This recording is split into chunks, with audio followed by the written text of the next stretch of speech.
Welcome everyone to the third installment of the Seat at the Table event series brought to you by Women Plus Employee Resource Group. My name is Joni Williamson. I'm a strategic advisor, problem solver, and inclusivity enthusiast here at Splunk. It is my pleasure and privilege to be your host today. We surveyed Splunkers earlier this year to better understand how corporate transitions, the long-standing pandemic, and significant global issues were affecting them. Many responded that they were feeling very burned out. To make sure we understood, we followed up and asked what they saw as the main drivers that lead to this very specific kind of fatigue. And the most consistent responses were unrealistic workload, less engaging work or career stagnation, and not being recognized for their contributions. So for today's conversation, we invited an all-star panel of Splunk senior leaders to join us, respond to these concerns, and share their own perspectives to help us start breaking the bias of burnout. So without further ado, let's introduce our incredible panelists. First, we have Sharyl Givens, Splunk's new Chief People Officer, Kelly Hilfinger, our Splunk Global Wellbeing Manager, and Jason Lee, Splunk's esteemed Vice President and Chief Information Security Officer. Thank you all so much for being here. Thank you. Thanks for having us. Yeah, excited. I am so excited. I'd like to start by inviting all of our panelists to share their thoughts on what burnout means to them, especially today, given the increasingly complex, changing world around us. Sharyl, would you mind kicking us off? Absolutely, I'd love to. So what is, I think there's so many different definitions for burnout and it can affect people in so many different ways.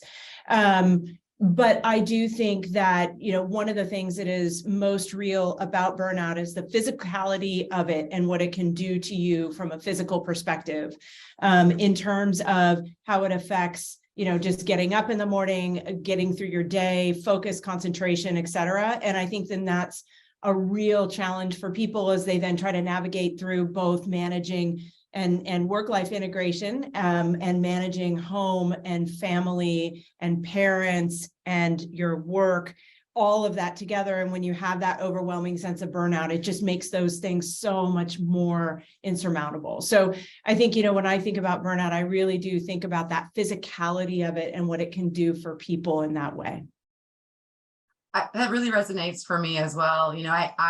I can feel it in my spine sometimes when I'm starting to get overly stressed. Yeah. Jason, what about you? Yeah, no, there's of course the physical security side of it, but the physical side of it. But I guess what I would add on is it's really the mindset shift to me. It's like I'm an eternal optimist. And for me, the switch is like, is there some negativity coming in there? And it could show up in a lot of ways of at home with my kids. Am I getting shorter with my kids? And you can kind of see how just the overworking so much and just that burnout to me is really that mindset shift of where just that kind of shifting from what's the opportunity, how are we going to learn to, oh, this sucks, this is no fun, and kind of that negative side of me. Yeah. I have a hard time imagining you as negative. We've talked about this before, but every time you show up on a Splunk call, there are grins all throughout Splunk. Your positivity is just absolutely something we all feel every time we talk to you. And Kelly, what about you? Yeah, I was going to say both of you kind of give this aura of positivity, so it's really cool to see that. I think for burnout, from my perspective, because I am in the well-being frame of mind, that's my job. I see a lot of people and I hear a lot of what they're going through, and just the state of emotional and mental and physical exhaustion that people go through, and then how helping them to successfully manage it is, I love doing that. That's what inspires me to do what I do. But it's sort of the awareness piece and being able to get them to see it, that's the challenge. I think that knowing that this is such a, it's almost like the pandemic all over again. It's becoming such an issue. And it's so important from an individual perspective to recognize it, but then also from an organization standpoint to be aware of and be able to prioritize it. I was just reading some data yesterday about how 2/3 of the workforce has reported having burnout at some point in their career. So it's pretty staggering to see, and no wonder it needs to be a priority. That is a much higher number than I expected. And I think it's really interesting that you were talking about, how we might not even notice it. I mean, when I think about burnout, I sometimes, focus on it as my personal problem, but it can also affect communities or even the whole corporation. If that one person's overwhelmed, just sort of dominoes and affects other people's workload, but there's a lot of pressure, as you all have mentioned, that we all face. So what are some of those things that we might need to slow down and take notice of, maybe physical or emotional indicators that burnout is brewing? What do you think about that, Kelly? Yeah, this is, I think, important because the awareness is the key to any action that you might be able to take. And it's really hard to identify it. I've talked to so many people that have said, am I burnout? How do I tell? So it's really important to know the kind of the signs and symptoms, both individually, but then as well as how we interact with people at work. I think, we can recognize it in other people sometimes before they can recognize it. So helping to support people, I think, is really important as well. There's sort of 3 key indicators of burnout that you kind of think about. We talked about exhaustion a little bit. All of us, I think, mentioned that. Mentally and physically and emotionally, but feelings of negativity, not feeling connected to your job, not feeling like you're making a difference. I think those are sort of the key components to how we define burnout. But what happens internally and what some of those physical signs that we can start to think about in ourselves. So how do we recognize it in ourselves, but then also how could we help others? The biggest thing that comes to my mind when I think about this is having less energy for the people and things that matter most to us, right? We're putting all of our energy into our work. And so at the end of the day, when we come home, we're like, I have nothing left. And that part of what matters most is going to help us re-energize. So it's really impactful. The other thing is less interest in social aspects of life. So somebody who is kind of hitting that burnout train might be less likely to socialize, and they might withdraw from people. So that's something to kind of look at. Physical ailments, I think there's a whole plethora of these, but unrecognized, but like if you have back pain and you don't have a back issue, that can be an indicator of headaches that are unexplained. Disturbed sleep, whether that's you're falling asleep and you're waking up and then you can't fall back to sleep, or you can't fall asleep. Things like that you don't normally have that pop up, I think are really key to kind of developing that awareness. The other thing I think of when I think about this is overall decreased interest in your healthy habits. So if you're a person that has an avid exercise routine, typically you think about your nutrition, you might not be perfect, but you are aware of it. And then suddenly you kind of have this decreased interest in all of those things. That's definitely an indicator of burnout. Another thing that I think is really important to think about is really getting to a point where work takes over the other things in your life that no longer have a priority. So like your sense of inner pressure and overworking takes over. So the recovery and sort of those pleasures in life take a back seat. So those are some kind of key things that I think of when I think about, okay, what are you feeling inside you individually, but then also things that you can question about if you're concerned about a loved one, a colleague, or a friend. If you are concerned about a colleague, I think that piece that you mentioned about the importance of looking out for each other in the workplace and how can we help each other. Sometimes it's simply asking the question, hey, are you okay? I noticed that you're not really acting like yourself. What's going on? It can be a simple question like that can really help support somebody and make a difference. I think that's a really strong point. I know sometimes some of my greatest coworkers here at Splunk will just ping me and they'll say, hey, I haven't heard from you in a while. How are you doing? And it's just a quick thing in the morning, but it makes me feel really like I'm a part of something, even though we're so remote. I worry a little bit about myself though, Kelly, because you mentioned that letting work overtake you and kind of crowd out a lot of other things. And I think I speak for myself, but also a lot of other Splunkers, we're very invested in this company. And we like what we do. So a lot of us spend probably a little bit too much time on work. So we might miss the fact that we're working too much because it's a default. Yeah. So Jason, I'd like to turn to you based on this conversation. Let's think about work. We have inflexible deadlines. We have quotas. We also have a seemingly unending creativity of bad actors. Many of our Splunkers are in roles like sales and 24/7 SOC operations, maybe, that don't come with an easy button or an off switch. For people in these jobs, it can be sort of impossible to slow down and address exhaustion. So what can we do better at Splunk to build out an environment or even a culture that encourages us to take better care of ourselves? Sure, I got a few things. First, one thing that resonated with me that Kelly had mentioned was around the work overtaking it. I actually think of it a different way. It's we have so much work. You can work will always be there for you. There's enough work if you wanted to. You could work 24 hours a day, 7 days a week. So to me, what I think about is workload management, like being really critical on prioritization of your work. What you find is like understanding, being able to categorize work. Is it urgent? Is it not urgent? Is it important? Is it not? And then what if it's urgent but not important?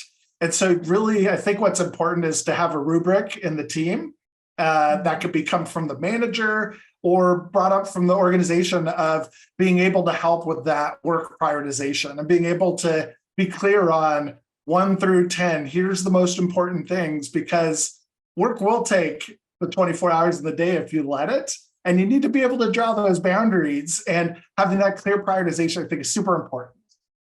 Another thing is a lot of people are working remote. So what that means is more meeting time. And for me, this is hard because one of my mantras is less meetings, more work. And, if you could easily fill up a calendar with meetings. We're all remote. We don't see each other in the office. And so it's a natural thing to do. What I highly recommend, one of my favorite things, is having the day of no meetings or afternoon and no meetings. Like I loved like Wednesday no meeting days, to be able to just carve out that time to work on those prioritizations. What are that work? And I think that really helps a ton.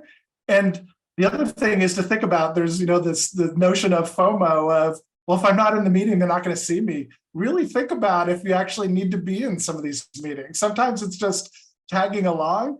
Really challenge that and say, like, do I really need to be in there? Can I get it from somebody else in a quicker way to be able to spend time on the value creation work that I have? Another one of the things that I like to think about is I'm a big fan of keeping things simple. And when we look at processes, sometimes processes are overly complicated, and this can cause, the exhaustion of like, oh, it's going to take us forever to get this done. Think about how to simplify that. One of my favorite sort of mindsets is this notion of being a multiplier, where one person can make 10 people better. And think about if you could challenge a process and be like, and help that team. Maybe you see something that's like, you go like, hey, security team, this process is awful. If you come help work with us, make it better, you're actually helping everybody that engages in that. So really kind of driving in and helping us simplify processes. I think that's always another one. One big one for me, building breaks during the day. Simple as maybe it's just doing that Google setup where it's like the calendars, where it's you leave the 5-minute increments in between meetings, being able to give yourself some of that breathing time and just to take a break. I know it's really easy to just fill it up and you're running late and just back to back meetings. And you really need to create that natural space just to be able to breathe, eat, whatever, go for a walk, walking one-on-ones, like going on a walk and talking to somebody at the same time. That's one of my favorites, to be able to do something like that. And then I'd say the last part of it is that I always tell everybody is always take every hour of your vacation every year. It's there for you. Take it all. I know it gets easy, especially like when you're in security or sales, there's always something coming around the corner and it's like, oh, I'll just push it off. I'll push it off. Do that big trip, do that unplug and take those big chunks of vacation. Like that's what it's there for. So I guess that's kind of the list of the things that I have on there. I love so much of that, and so much of it. I'm hoping right now that my senior leadership team is listening, because I get in trouble for always saying, why do we do it that way? Why can't we make it? Why can't we make that easier? That seems like we should be able to just export to there. So I'm always looking for, again, I said I was a problem solver. I might be a problem solver at this point. I have a problem. But see, finding the problem is one step. The second part is how do you have a conversation about how can I help make this process better? You know what I mean? Absolutely. Absolutely. And I think again, Splunkers really like to solve problems. I do catch us as Splunkers though, solving problems in parallel. In other words, we all attack the same problem at the same time with separate energies, as opposed to like separating the work and sharing the load and saying who's going to do what. I think if we channeled it a bit better, there's probably about 1,000 things we could solve right now. But we are all very much invested, as I mentioned. And I know it brought something else up for me as you were talking, as I think about my own problem solver behavior. And I'd like to kind of turn it over to Sharyl for this part of the conversation. I'd like to focus a little bit on how those of us with historically marginalized identities are sometimes at even greater risk for burnout. Many of us feel that we have to work harder just to claim our seat at the table. And then because we often want to make everything better for not only ourselves, but everyone behind us in our footsteps, we tend to take on a lot of additional work with employee resource groups or other passion projects just on top of our day jobs.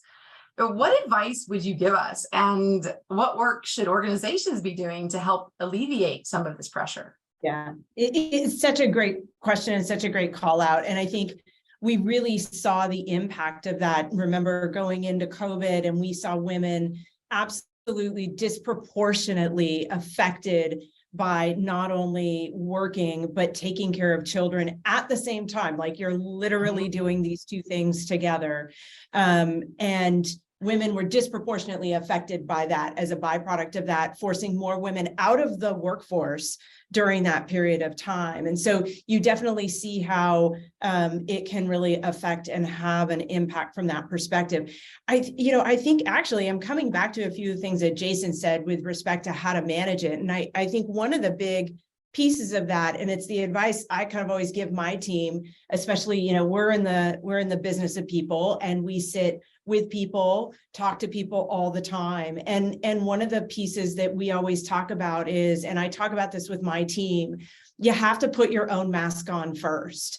There's a reason they tell you that on the airplane. You cannot help others if you cannot breathe. And so it is thinking about, how are you defining those boundaries, and how are you taking that opportunity for you to put that mask on, recognizing it's not selfish to do that. And I think that's one of the challenges that we always have, is that guilt in the back of our head that, if I do go take that 15-minute walk, boy, that's me, I could be giving that to others. I could be utilizing that time for something else, when in fact, taking that 15 minutes for yourself is actually the most important thing, because that's going to allow you to pay it forward tenfold to somebody else. So I think that's a really important piece. The other piece I think that's important, and you asked this in the context of the organization, I actually think there's a big element for our leadership community within all of this.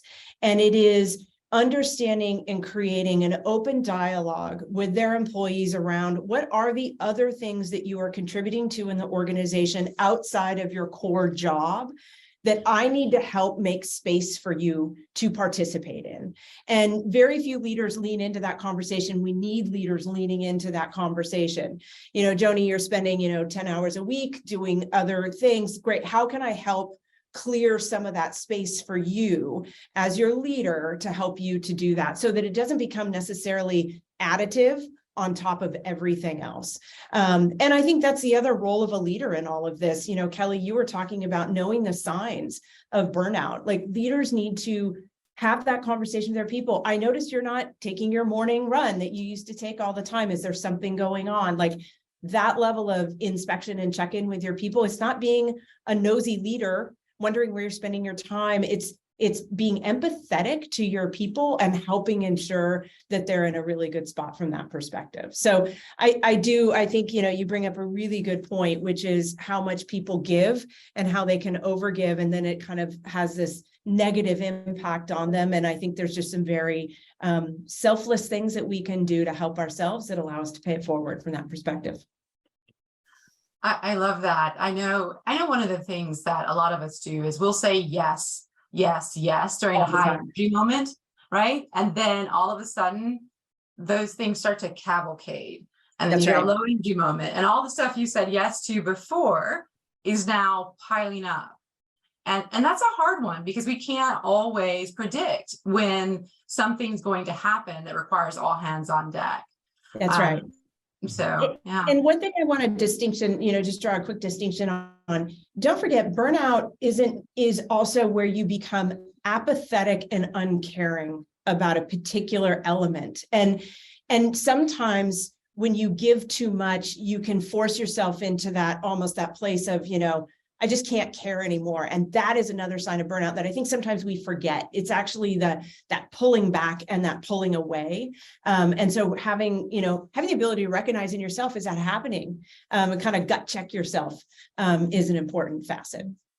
That's really good extra insight. I remember one of my first career positions was teaching technology. So I was teaching adults who were plumbers yesterday how to be MCSEs tomorrow. So and I loved it. I loved it because I love seeing the light bulb come on. But I made a commitment to myself when I started that job. If there's ever a day that I wake up and I sound like the Ferris Bueller teacher, or Bueller, anyone, if I get to that point where I just don't have me to give anymore, then I need to move on. It's best for me and my students. But I don't think since that time, I've built in those sort of temperature measures. Yeah. And so, you just reminded me, go back to that thought process. What's the temperature measure that you need so that you're seeing that apathy develop in yourself? That's right. That's really wonderful. Thank you. I think, we have a very short time today, but I'd like to close our conversation with your collective words of wisdom and some parting advice. So from each of you, I'd love to hear kind of one tangible action beyond our well-being perks, which, by the way, we love. Thank you, Kelly, that will help cultivate an environment of awareness and support and hopefully reduce further burnout for Splunkers. Yeah. I can start. So like I talked about kind of during my answering the questions that I had, the most important one, I think, and the most tangible that I can provide is really challenge all the meetings that you're attending. I go back to how do you reduce the meetings? Do you really need to be in this meeting? Can somebody else do it? That is, you free up and unlock so much time to really have that mental model. And you can do it right now. You can look at your calendar, take a look at it, be like, do I really need to be at this? I don't. Okay, there you did. You freed up 30 minutes or an hour like that. And then now you can get to what's the most high ROI work that I could be doing. So that's probably one of the most tangible and right now things you could do. That's awesome, Jason. I'm going to take that piece of this clip, turn it into a TikTok, and send it out to all my sales teams tomorrow so that when I start declining their meetings, they'll know that it came from you. Sharyl, what do you think? Yeah, I think it's kind of in that same vein. But it really is, don't be afraid to draw a boundary and don't look at it as a negative, look at it as a positive for yourself in that regard, and be open and sharing that boundary with others, whether it's, I'm offline for this time to pick up my kids, or I am, taking this time to do uninterrupted work so I can get in the zone. Because if you can have those opportunities to get in the zone on your work, you find that passion and the love that you have, it can help prevent kind of it becoming work and it being back to that passion. So I think it's just, have courage to draw boundaries and communicate them. Thank you, Sharyl. There is, on that note, in Slack, there is a status that people can set that says taking care of my well-being. That's right. I would love to see more leaders take advantage of that. Exactly. Because if we see leaders putting that up in their Slack message, I think it will empower the rest of us to feel like we can do the same thing. So I'm going to challenge all of you to use that Slack status over the next week or two. All right, Kelly, what about you? What's your final thought? Yeah, awesome. I love hearing this from leaders at Splunk, the same type of concepts that I had in mind when I thought about this question. I think simply put, we have to prioritize our recovery, right? Whatever that looks like for us, it's different for everybody, but really taking action to replenish physically, mentally, emotionally, and purposefully. I think I love, Sharyl, what you said about leadership. We know definitely based in science that leadership is the most important factor in a healthy, energized workforce. And so how can we tap into that and make some changes within the culture to make it okay? We talked about vacation. How many of us are on vacation and we're checking email? Like, how can we give permission, verbal permission, to say, okay, you can check out for your vacation. I do not want you to be checking your email during that time. Those kinds of things make a big impact. And even, like you said, leaders setting that example and doing that themselves, I think it really has a huge impact. You all, I've been getting to know you in town hall meetings ultimately. And I think from a leadership perspective, when leaders can be energy vampires and they can be energy boosters in a lot of different ways. But from what I can see from both of you, I left meetings feeling energized and more driven within my role at Splunk, given your positive energy and the inspiration that you kind of ooze out of yourselves. So I really appreciate that from being a Splunker, and really kudos to you for setting the stage for a healthy culture, because I think it makes a huge difference when people can feel that just immediately, just kind of seeing you on a meeting. So that's really cool to see. Cool. Indeed. I'm going to echo Kelly's last statement about Sharyl, you and Jason both really exuding positivity, but also exuding a sort of a vulnerability and a humanity that I think we need to see in leaders. But I'm going to also echo that and make sure, Kelly, that you know how critical the work that you have done around the well-being programs has been for me and for so many other Splunkers. I feel incredibly privileged to have had the opportunity to talk with all of you. Thank you for making this so easy on me. I appreciate it. Again, thank you to our fantastic panelists. I just appreciate your time, your insights, your candor. And thank you to all of the Splunkers who took time out of their day to join us. If you'd like to continue this conversation peer-to-peer, we invite you to join the Women Plus Engagement Coffee Chat tomorrow at 11:30 Pacific Standard Time. And you can find out more information about burnout, this series, and the Women Plus Employee Resource Group in our Slack channel. Thank you all and have a wonderful rest of your day. Take care. Thank you. Thanks.